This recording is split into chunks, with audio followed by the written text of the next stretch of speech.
крымские татары – народ, в котором к примитивно жизнеспособному стволу монголизма были привиты очень крепкие отстоянные культурные яды, отчасти смягченные тем, что они уже были ранее переработаны другими эллинизированными варварами.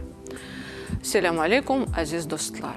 В мае 2012 года юбилей поэта, эссеиста, художника, литературного критика, которому принадлежат эти слова. Его имя и творчество неразрывно связано с Крымом. Максимилиан Волошин.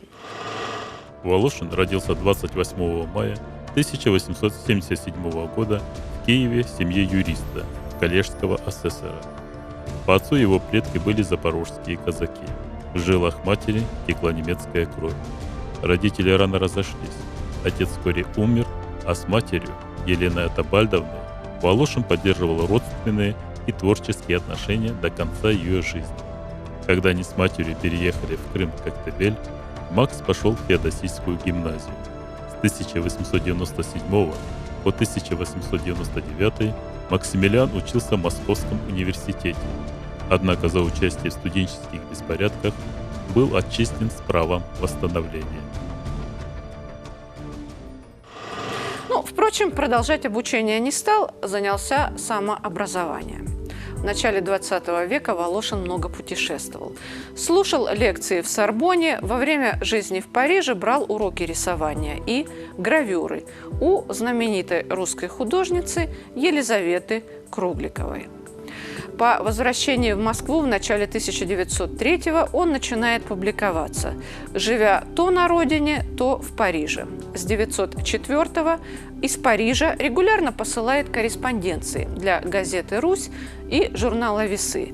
Пишет о России для французской прессы.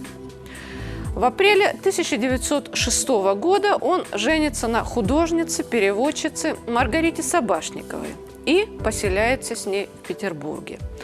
Брак был недолгим и несчастливым. Супруга увлеклась поэтом-символистом Вячеславом Ивановым, за которого после смерти его жены Лидии Собашникова надеялась выйти замуж. И хотя этого не произошло, брачные узы с Волошиным были разорваны. Впрочем, это не мешало бывшим супругам поддерживать приятельские отношения. В 1907 году Волошин принимает решение об отъезде в Коктебель. Пишет цикл «Кемерийские сумерки». Это плодотворный для него период.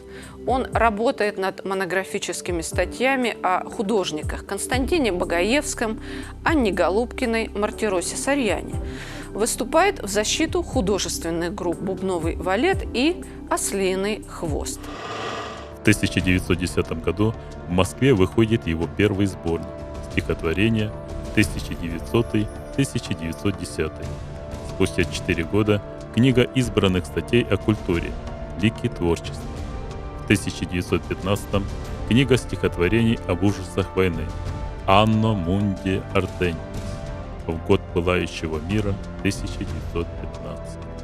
В это время он особенно увлекается живописью, пишет акварельные пейзажи Крыма и выставляет их на выставках. В 1914 году Волошин отправляет письмо военному министру России с отказом от военной службы и участия в кровавой бойне Первой мировой войны. Он увлечен идеями антропософии и в это время приезжает в швейцарский Дорн. После революции Волошин окончательно осел в Коктебеле в доме, построенном в 1903-1913 годах его матерью Еленой Атабальдовной Волошиной. Здесь он создает множество акварелей, сложившихся в его коктебельскую сюиту. Волошин нередко подписывает свои акварели. «Твой влажный свет и матовые тени дают камням оттенок бирюзы» о луне. Тонко вырезаны дали, смыты светом облака, в шафранных сумерках лиловые холмы.